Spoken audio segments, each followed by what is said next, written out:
नमस्कार दोस्तों, आप सभी का स्टडी फॉर यूपीएससी पीसीएस में स्वागत है। आज से दोबारा हम लोग शुरू कर रहे हैं लूसेंट के एमसीक्यू। साइंस का एमसीक्यू होगा अभी, और साथ साथ में घटना चक्र से मॉडर्न हिस्ट्री भी आज से अपलोड होना शुरू हो जाएगा।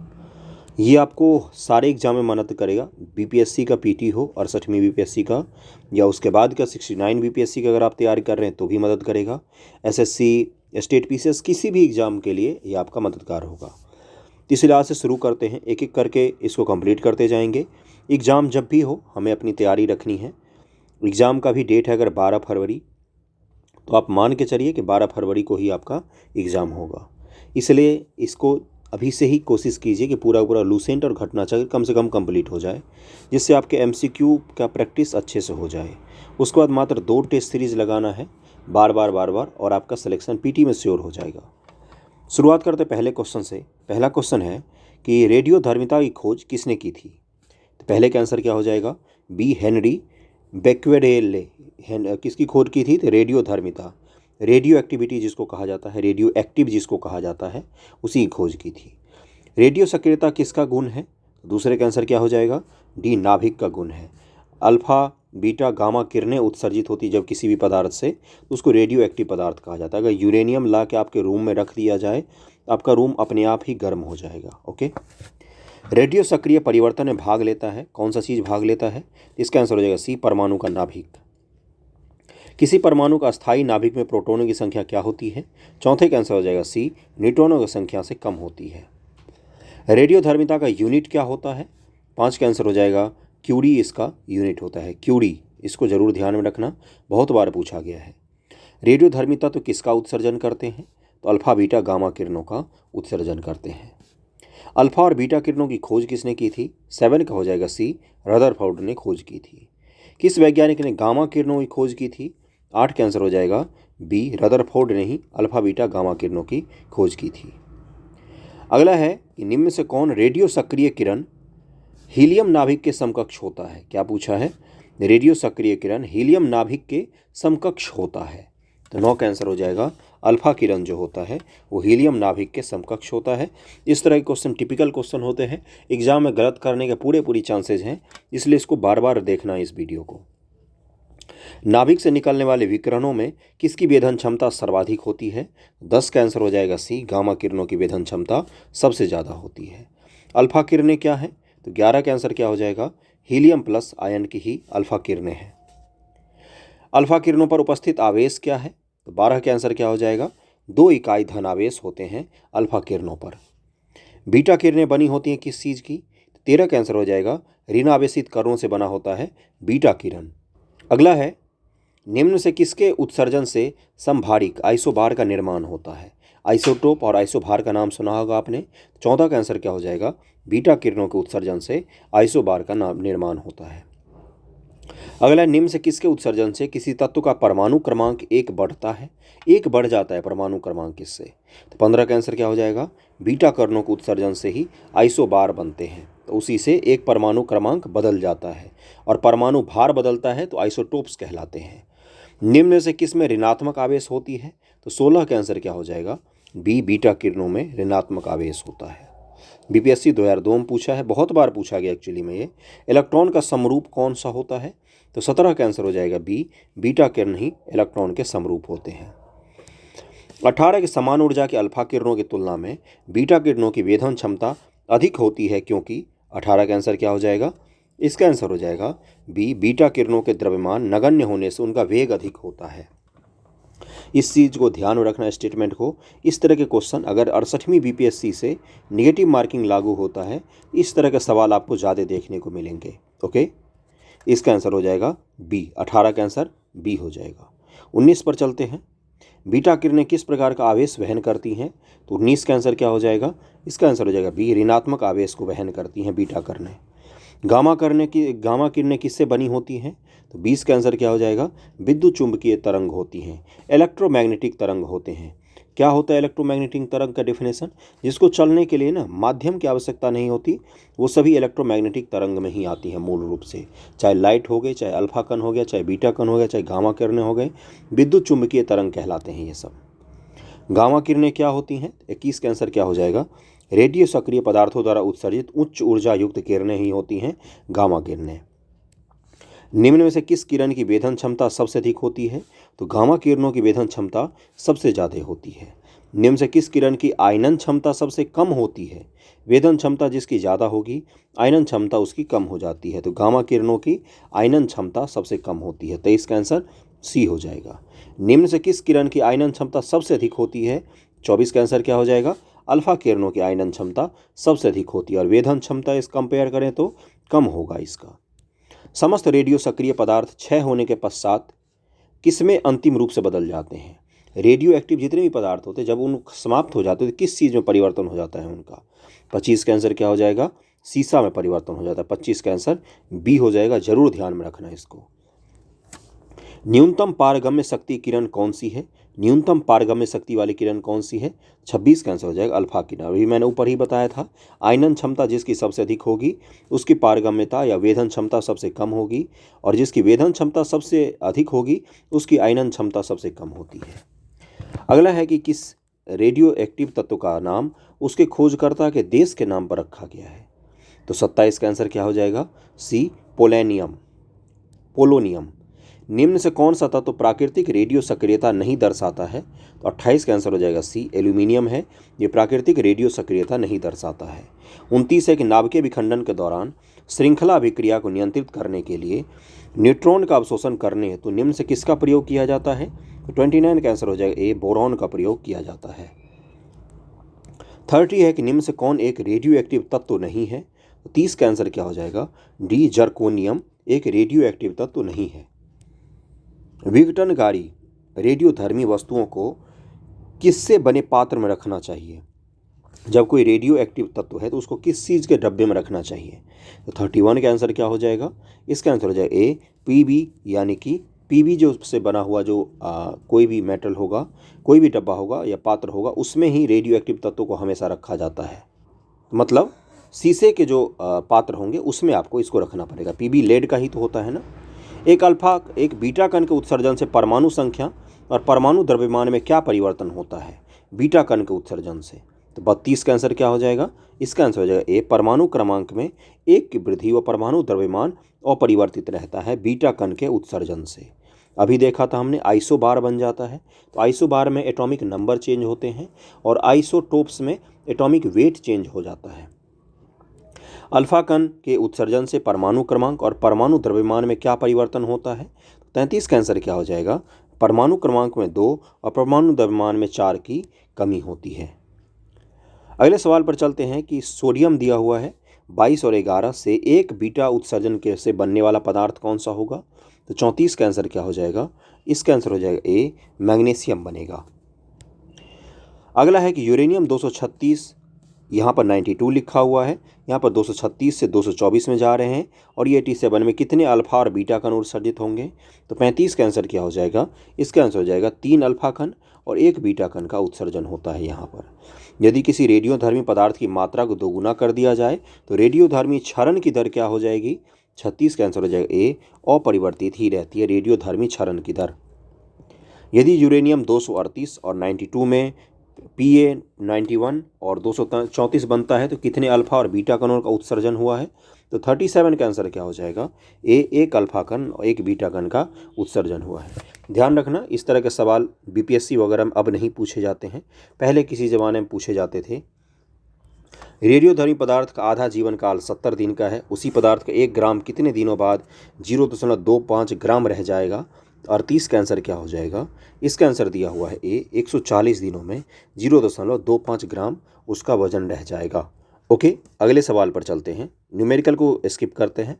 उसके बाद है कि वह प्रणाली क्या कहलाती है जो प्राग ऐतिहासिक पदार्थों का काल निर्धारित करने के लिए विघटन नाभिकता यानी कि रेडियो एक्टिविटी का प्रयोग करती है? वह प्रणाली क्या कहलाती है, ये पूछा गया है आपसे। डेफिनेशन है एक तरह का ये। 41 का आंसर हो जाएगा कार्बन काल निर्धारण। जो कार्बन 14 का हम यूज करके किसी भी चीज़ की आयु निकालते हैं उसको क्या कहा जाता है? वो एक ऐतिहासिक चीज़, किसी भी चीज़ का आयु निकालने का एक तरीका होता है, तो कार्बन काल निर्धारण उसको कहा जाता है। कार्बन डेटिंग पद्धति जो हमने पढ़ा है, कार्बन 14 वाला वही है। रेडियो एक्टिविटी का ही प्रयोग करके पता लगाया जाता है। पृथ्वी की आयु का आकलन किया जाता है किस चीज, इसका आंसर क्या हो जाएगा? यूरेनियम डेटिंग पद्धति से पृथ्वी की आयु का आकलन किया जाता है। कार्बन 14 की एक लिमिटेशन है, कुछ वर्षों के बाद ये इसका संख्या इतना कम हो जाता है जिसके बाद हम इसकी गणना नहीं कर सकते हैं, तो यूरेनियम का तकनीक यूज किया जाता है और भी बहुत सारे तकनीकें हैं। तो यूरेनियम डेटिंग जो सबसे पुरानी से पुरानी चीज़ की भी आयु ज्ञात करने के लिए यूज़ की जाती है, इसीलिए यूरेनियम डेटिंग का उपयोग करके पृथ्वी की आयु जो ज्ञात की जाती है वो यूरेनियम डेटिंग के उपयोग से की जाती है।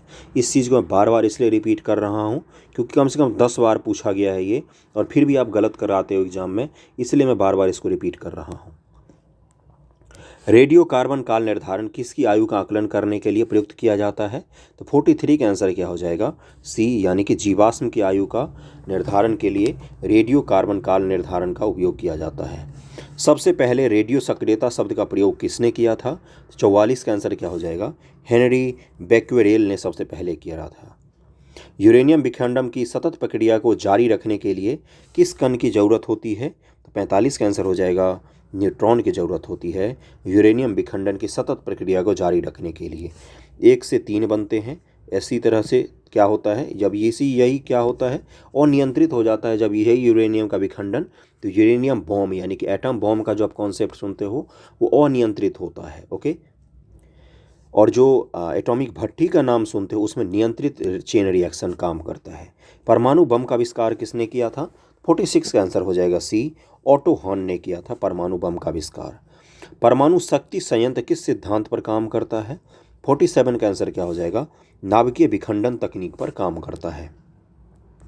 नाभिक के रिएक्टर के लिए निर्माण के लिए निम्न से कौन सा तत्व आवश्यक है? 48 का आंसर क्या हो जाएगा? जिरकोनियम की आवश्यकता होती है रिएक्टर के निर्माण के लिए।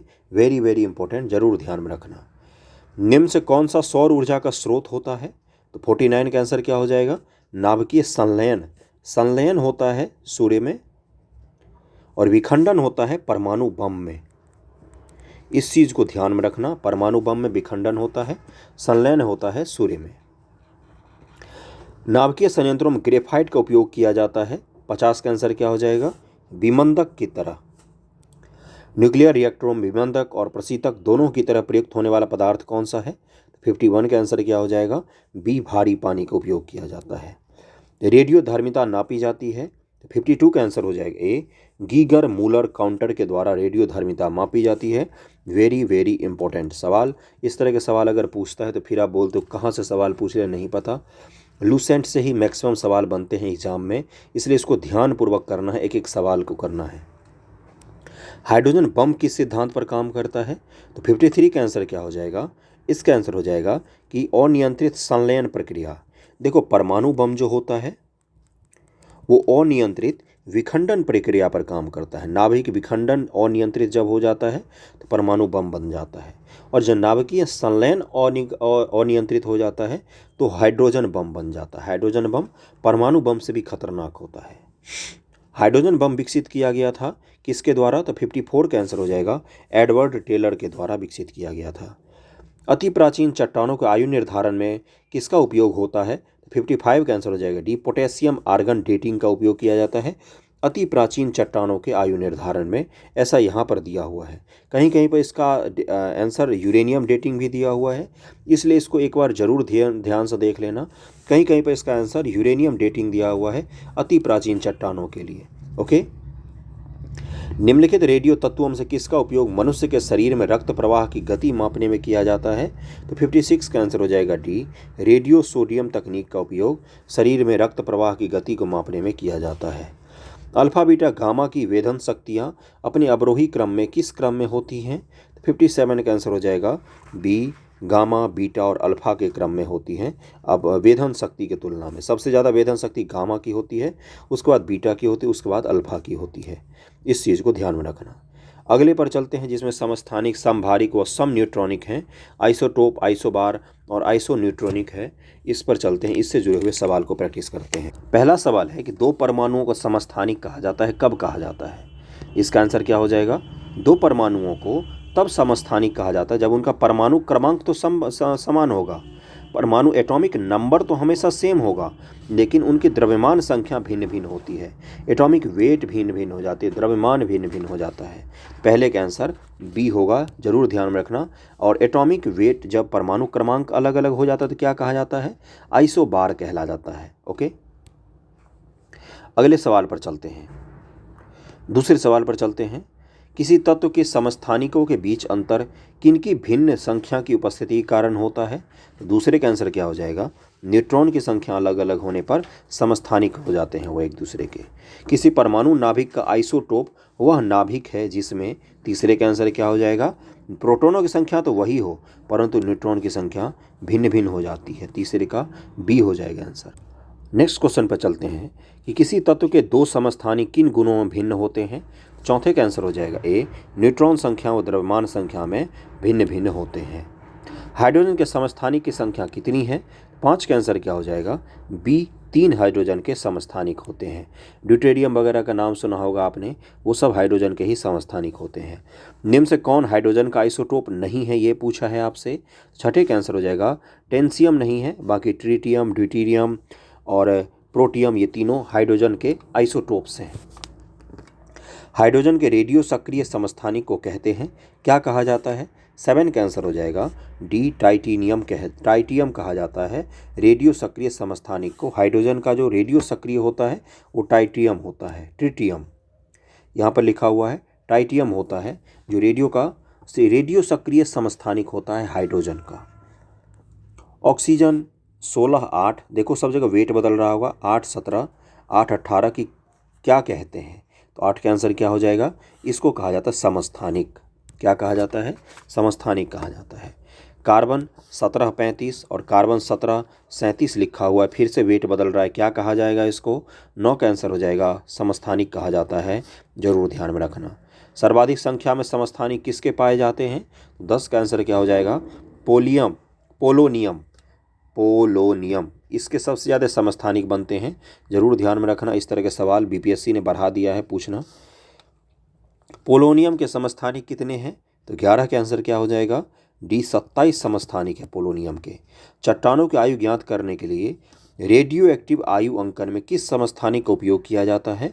तो 12 का आंसर क्या हो जाएगा?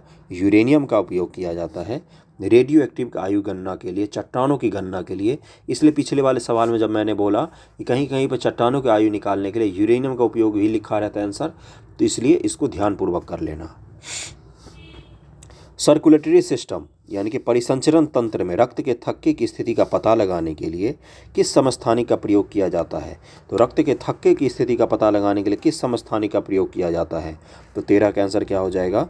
इसका Na24, इस समस्थानिक का उपयोग किया जाता है थक्का का पता लगाने के लिए। कोबाल्ट 60 आमतौर पर विकिरण चिकित्सा यथा कैंसर जैसे रोगों में प्रयुक्त होता है क्योंकि यह उत्सर्जित करता है। क्या उत्सर्जित करेगा कोबाल्ट 60? तो 14 का आंसर हो जाएगा सी, गामा किरणों को उत्सर्जित करता है, गामा किरणों को उत्सर्जित करता है। रक्त कैंसर जिसको ल्यूकेमिया कहा जाता है को नियंत्रित करने के लिए उपयोग किया जाने वाला रेडियो आइसोटोप कौन सा है? तो 15 का आंसर क्या हो जाएगा? इस रेडियो आइसोटोप का नाम है कोबाल्ट 60।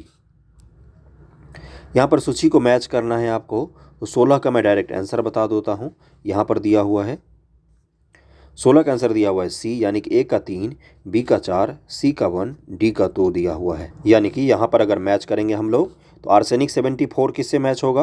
ट्यूमर से मैच होगा। कोबाल्ट 60 कैंसर से मैच हो जाएगा। आयोडीन 131 थायराइड ग्रंथि की सक्रियता।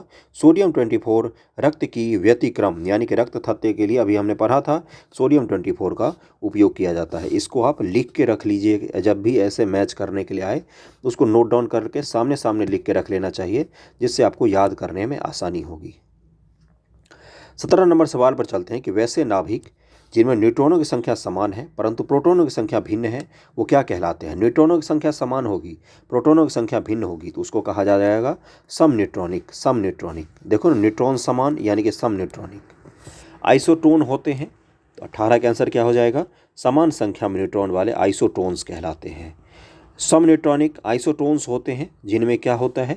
19 का आंसर हो जाएगा डी, परमाणु क्रमांक और परमाणु भार भिन्न भिन्न किंतु न्यूट्रॉनों की संख्या समान होती है, उसको कहा जाता है आइसोटोन। नेक्स्ट सवाल है कि Kr 8636 और Rb3787 क्या कहलाएंगे? यहाँ पर देख सकते हैं आप, परमाणु क्रमांक बढ़ रहे हैं, परमाणु वेट भी बढ़ रहा है। इसको क्या कहा जाएगा? 20 का आंसर क्या हो जाएगा? ये कहलाएंगे सम न्यूट्रॉनिक। निम्न में से सम न्यूट्रॉनिक समूह कौन सा है? 21 का आंसर क्या हो जाएगा? ये है कार्बन 14, 15, 16 और तीनों का एटॉमिक नंबर भी बढ़ रहा है, एटॉमिक वेट भी बढ़ रहा है। Li7 और 37 लिखा हुआ है, फिर Be बेरियम जिसको कहते हैं 4 और 8 लिखा हुआ है, तो 22 का आंसर क्या हो जाएगा? 22 का आंसर हो जाएगा सी, आइसोटोन कहलाते हैं ये। फिर नेक्स्ट क्वेश्चन भी वैसा ही है, 23 का आंसर क्या हो जाएगा? इसका भी सम न्यूट्रॉनिक ही होता है, आइसोटोन जिसको कहा जाता है। वे आयन जिनमें इलेक्ट्रॉनों की संख्या समान होती है क्या कहलाते हैं? 24 का आंसर हो जाएगा डी, सम इलेक्ट्रॉनिक कहलाते हैं। Al3 पर किसके साथ सम इलेक्ट्रॉनिक होंगे? 25 का आंसर क्या हो जाएगा? ये F- के साथ सम इलेक्ट्रॉनिक कहलाते हैं। Al3+, 3 पॉजिटिव चार्ज है उस पर, इस पर एक निगेटिव चार्ज होता है। निम्न से कौन सा युग्म सम इलेक्ट्रॉनिक आयन निरूपित करता है? 26 का आंसर क्या हो जाएगा? 26 का आंसर हो जाएगा डी, Ca2+ और H2-। ये किसको निरूपित करता है? सम इलेक्ट्रॉनिक चार्ज को निरूपित करता है। ध्यानपूर्वक इसको जरूर याद रखना। अगला है आर्गन 40 और 18, फिर है पोटेशियम 19 और 40, कैल्शियम 20 और 40 हैं। 27 का आंसर क्या हो जाएगा? ये क्या है आपस में एक दूसरे को देखने पर आपको क्या लग रहा है? तो 27 का आंसर क्या हो जाएगा? ये है संभारिक। देखो भार सबका एक ही है, एटॉमिक नंबर सिर्फ बदल रहा है यहाँ पर। निम्न से किसके उत्सर्जन से संभारिक उत्पन्न होते हैं? तो 28 का आंसर क्या हो जाएगा? बीटा किरणों के उत्सर्जन से संभारिक उत्पन्न होते हैं। समस्थानिकों में क्या होता है? 29 का आंसर हो जाएगा सी, यानी कि 2 और 3 होगा। भिन्न भौतिक गुण होते हैं, रासायनिक गुण समान ही होते हैं उनके, लेकिन भौतिक गुण बदल जाते हैं समस्थानिकों के। टाइटियम T में प्रोटॉन P और न्यूट्रॉन N की संख्या क्रमशः कितनी होगी? 30 का आंसर क्या हो जाएगा? बी दिया हुआ 1 प्रोटॉन और 2 न्यूट्रॉन होते हैं। तत्वों का कौन सा युग्म संभारिक परमाणु वाला है? 31 का आंसर हो जाएगा, इसका आंसर दिया हुआ है डी, आर्गन 40 और 18 और कैल्शियम 20 और 40 जो है संभारिक होते हैं। भार जहाँ भी सेम होगा वही कहलाते हैं संभारिक। अगला चैप्टर हमारा रासायनिक बंधन, इससे जुड़े हुए 27 सवाल हैं, इसको भी कंप्लीट कर लेते हैं। पहला सवाल है कि धनायन तब बनता है जब क्या होता है? तो परमाणु इलेक्ट्रॉन खोता है तो धनायन बन जाता है। ओके। अगला है ऋणायन तब बनता है जब, दूसरे का आंसर क्या हो जाएगा? परमाणु इलेक्ट्रॉन को ग्रहण करता है तब ऋणायन बन जाता है। तीसरा सवाल है कि आयनों से बने हुए यौगिकों का सामान्य नाम क्या होता है? तीसरे का आंसर हो जाएगा ए, वैद्युत संयोजक कहा जाता है आयनों से बने हुए यौगिक का सामान्य नाम। एक आयनिक बंधन बनता है जब क्या होता है? चौथे का आंसर हो जाएगा सी, एक धातु तत्व का संयोग अधातु तत्व से होता है तो आयनिक बंधन कहलाता है। ओके। विद्युत संयोजक बंध कहलाता है। ये इंग्लिश टर्म अगर आपने साइंस इंग्लिश में पढ़ा होगा तो आपको ज़रूर दिक्कत आ रही होगी, लेकिन एग्ज़ाम में भी ऐसे ही शब्द आपको मिलेंगे, वहाँ पर भी आप कंफ्यूज हो सकते हैं। इसलिए एग्ज़ाम के लिए अगर आप कर रहे हैं तो इसको ध्यान से करना, ताकि हिंदी भी आपको पता हो। मैं समझ रहा हूँ जिनका इंग्लिश होगा उनको बहुत दिक्कत आ रही होगी, लेकिन अब आपको पढ़ना ही पड़ेगा, कोई और ऑप्शन नहीं होता। मैं हिंदी इंग्लिश नहीं करवा सकता हूँ एक साथ, मोबाइल पर नहीं संभव हो पाता है वो चीज़। ओके। अगला है विद्युत संयोजक बंध क्या होता है? तो 5 का आंसर क्या हो जाएगा? इसका आंसर हो जाएगा सी, विपरीत अवशिष्ट आयनों के बीच में होता है विद्युत संयोजक बंध। निम्नलिखित यौगिकों में से किस में आयनिक बंध नहीं है? छठे का आंसर क्या हो जाएगा? मीथेन में आयनिक बंध नहीं होता है। निम्न से किस अणु में वैद्युत संयोजक बंध है? तो बंधन है, तो ये बॉन्ड है, अलग अलग जो बॉन्ड होते हैं उन्हीं के बारे में पूछा गया है। 7 का आंसर हो जाएगा डी, CaCl2 जो होता है उसमें वैद्युत संयोजक बंधन होता है। एक चीज़ और, अगर आप इन चीज़ों का थ्योरी आपको पढ़ना हो तो आप NCERT को ही प्रेफर कीजिए, उससे अच्छी बुक नहीं है। 6, 7, 8, 9, 10 तक का कम से कम NCERT पढ़ लीजिए, सारा कुछ उसी में है। इसी 4 क्लास में पूरा का पूरा NCERT सारा ख़त्म हो जाता है और बेहतरीन है साइंस पढ़ने के लिए। उससे बाहर सवाल नहीं पूछे जाते हैं, उससे बाहर लूसेंट में भी कुछ नहीं है। अगला है कि निम्न से किस में वैद्युत संयोजक बंधन है? तो 8 का आंसर क्या हो जाएगा? 8 का आंसर हो जाएगा जी, Na और Br में। सहसंयोजी आबंध किसके कारण बनता है? तो 9 का आंसर हो जाएगा सी, इलेक्ट्रॉनों के अंश भाजन के कारण बनता है। जब एक ही तत्व के 2 परमाणु परस्पर संयोग करते हैं तो उनके बीच बंधन की प्रकृति क्या होगी? 10 का आंसर हो जाएगा डी, अध्रुवीय सहसंयोजक बंधन होता है इन दोनों के बीच में। मीथेन अणु में क्या है, तो 11 का आंसर क्या हो जाएगा, एकल सहसंयोजक बंधन होता है मीथेन अणु में, यही तो होता है।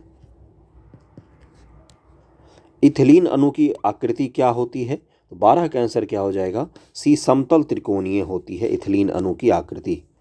निम्नलिखित में किस यौगिक की आकृति चतुष्फलकीय होती है, तो 13 का आंसर हो जाएगा बी, कार्बन टेट्राक्लोराइड की आकृति जो होती है वो चतुष्फलकीय होती है। सहसंयोजिक यौगिकों के द्रवणांक तथा क्वथनांक निम्न होते हैं क्योंकि ये क्या होते हैं, 14 का आंसर हो जाएगा, यहाँ पर दिया हुआ है।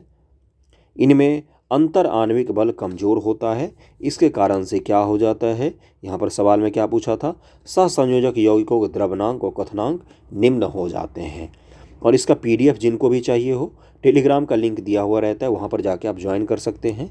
इसके साथ साथ अगर बीपीएससी की तैयारी कर रहे हैं तो IR का, GS1 का, GS2 के बहुत सारे लेक्चर अच्छे से पढ़ा के अपलोड हैं, उसको आप जाके देख सकते हैं। सोडियम क्लोराइड में होता है, 15 का आंसर क्या हो जाएगा, ये पता ही होगा, वैद्युत संयोजक बंधन होता है, NaCl की बात कर रहा है।